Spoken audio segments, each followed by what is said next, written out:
नमस्कार दोस्तों, आज की वीडियो में हम ट्राइग्लिसराइड के बारे में जो है वो थोड़ी सी चर्चा करेंगे कि ट्राइग्लिसराइड क्या होता है, कैसे बढ़ता है, कैसे कम किया जा सकता है। देखिए, अगर हम ट्राइग्लिसराइड की बात करें ना, तो ट्राइग्लिसराइड और एक बुरा वाला कोलेस्ट्रॉल होता है, ये दो मिलके जो है, जिसको हम एलडीएल बोलते हैं, बुरा वाला कोलेस्ट्रॉल नहीं बैड कोलेस्ट्रॉल, ये दोनों मिलके जो है वो हार्ट के अंदर ब्लॉकेज बनाने का काम करते हैं। ब्रेन में जो स्ट्रोक वगैरह होता है वहाँ पे ब्लॉकेज जो बनते हैं, तो इसमें ट्राइग्लिसराइड का भी अहम रोल जो होता है। जितना बुरा वाला कोलेस्ट्रॉल, हमने कोलेस्ट्रॉल के बारे में तो बहुत सुना होता है, पर जितना कोलेस्ट्रॉल रोल प्ले करता है उतना ही जो है वो ट्राइग्लिसराइड भी रोल प्ले करता है। और ये दोनों मिला के जो है वो आर्टरीज में ब्लॉकेज बनाते हैं, जिसकी वजह से लोगों को हार्ट अटैक आता है या फिर ब्रेन स्ट्रोक जैसे जो है वो दिक्कतें का सामना जो है वो करना पड़ता है। तो सबसे पहले हमें ये समझना होगा कि हमारे बॉडी में ये जो ट्राइग्लिसराइड है ये आता कहाँ से है। देखिए, ट्राइग्लिसराइड जो है ना, वो जो जनरली जो बाहर से हम जो एटम ले रहे हैं उससे ही आता है। तो तीन चीज़ें हैं मेनली जिससे ट्राइग्लिसराइड बॉडी में बढ़ता है। तो पहली जो चीज़ है वो है तेल।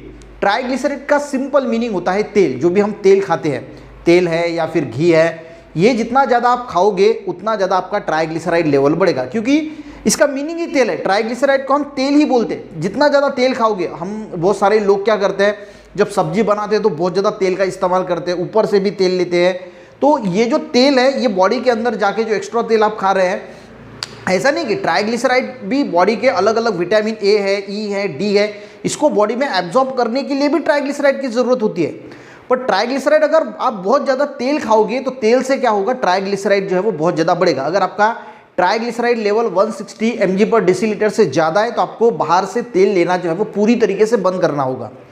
दूसरा, ट्राइग्लिसराइड कैसे बढ़ता है, दूसरी जो ट्राइग्लिसराइड बढ़ने की जो रीज़न है वो ये है कि जो हम खाना खाते हैं, जो भी कार्बोहाइड्रेट लेते हैं, जो भी कार्ब्स लेते हैं ना, देखिए आपको जो है वो आपके बॉडी को 3 रोटी की ज़रूरत है। ऐसा मान के चलते कि पहले के ज़माने के लोग बोलते थे कि आधा पेट ही खाना खाना चाहिए, आधा हिस्सा पानी के लिए रखना चाहिए और आधा हवा के लिए रखना चाहिए, पर हम पूरा का पूरा हिस्सा जो है वो खाने से भर देते हैं।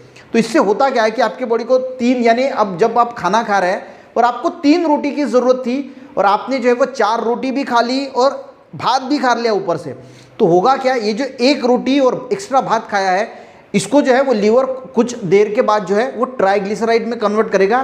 तो इससे भी आपका जो है वो ट्राइग्लिसराइड बढ़ता है। तो आपको ध्यान रखना होगा कि आपका जो खाना है वो जितना चाहिए उतना ही लेना हो। अगर उससे थोड़ा कम भी लेते हैं तो कोई दिक्कत नहीं।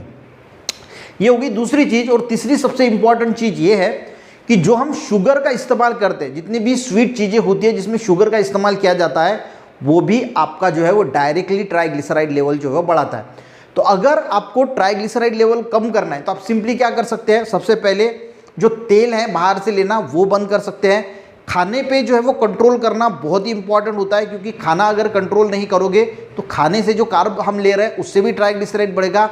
और तीसरा, शुगर को जितना कम से कम ले सकते हैं। ऐसा समझ लीजिए कि अगर आपको डायबिटीज़ नहीं भी है तो ये माइंड में फिट कर लीजिए कि आपको डायबिटीज़ ही है, और जितना कम से कम शुगर खाने की कोशिश करोगे तो आपका ट्राइग्लिसराइड लेवल भी जो है वो कम होने के लिए मदद होगी।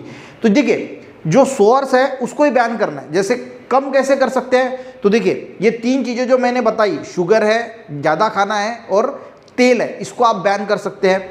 उसी के साथ जो एक्सरसाइज है ये भी आपको जो है वो रोज़ अगर 30 मिनट भी अगर आप रोज़ एक्सरसाइज करते हैं, योगा करते हैं या फिर वॉक के लिए निकल जाते हैं, तो वो भी ट्राइग्लिसराइड को क्या करता है, ब्रेक डाउन करता है, जिसकी वजह से ट्राइग्लिसराइड लेवल जो है वो कम होने के लिए मदद करता है। उसी के साथ जो है वो देखिए, गार्लिक जो है, अदरक जो है, नींबू जो है, उसी के साथ जो एप्पल साइडर विनेगर है और जो शहद यानी हनी होता है, ये भी ट्राइग्लिसराइड लेवल को कम करने के लिए बहुत अच्छा माना जाता है।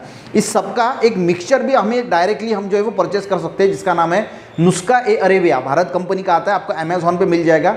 इसमें लहसन जो है, लहसन गार्लिक जो है वो सारी चीज़ें जो है मिलाई जाती है और इसको कॉन्सेंट्रेट किया जाता है। 10 ml भी अगर आप लेते हैं तो सवेरे और शाम को, तो इससे भी ट्राइग्लिसराइड लेवल और बैड कोलेस्ट्रॉल जो है डिजोल्व होता है, जिसकी वजह से आपको बहुत फायदा होगा। नहीं तो सिंपली आप क्या कर सकते हैं, घर पे भी सवेरे उठने के बाद 2 लहसुन की जो कच्ची कलियाँ है उसको, रॉ कलियाँ जो है वो चबा चबा के उसको खा लीजिए और ऊपर से थोड़ा सा पानी पी लीजिए। ये भी ट्राइग्लिसराइड लेवल को कम करने के लिए बेहद अच्छा माना जाता है। तो ये भी हम रोज़ घर पे अगर करके देखते हैं तो ये भी आपके ट्राइग्लिसराइड लेवल को बहुत हद तक जो है वो कम करेगा। तो ये सारी चीज़ें हैं, आपको शुगर कम खाना है, खाना कम खाना है और ऑयल और तेल कंप्लीटली ऊपर से लेना बंद कर देना है। उसी के साथ जो गार्लिक वगैरह है उसको भी अगर आप सेवन कर सकते हैं, रोज़ एक्सरसाइज करिए, यानी जो भी 30 मिनट रोज़ की अगर एक्सरसाइज करते हैं तो ये सारी चीज़ें अगर आप फॉलो करोगे तो आपका ट्राइग्लिसराइड लेवल जो है वो कम होने के लिए बेहद मदद होगी। वीडियो अच्छा लगे एक लाइक ज़रूर करना, अपने दोस्तों को भी शेयर करना, चैनल पे नए ज़रूर सब्सक्राइब करना। मिलते हैं नेक्स्ट वीडियो में, तब तक के लिए जय हिंद।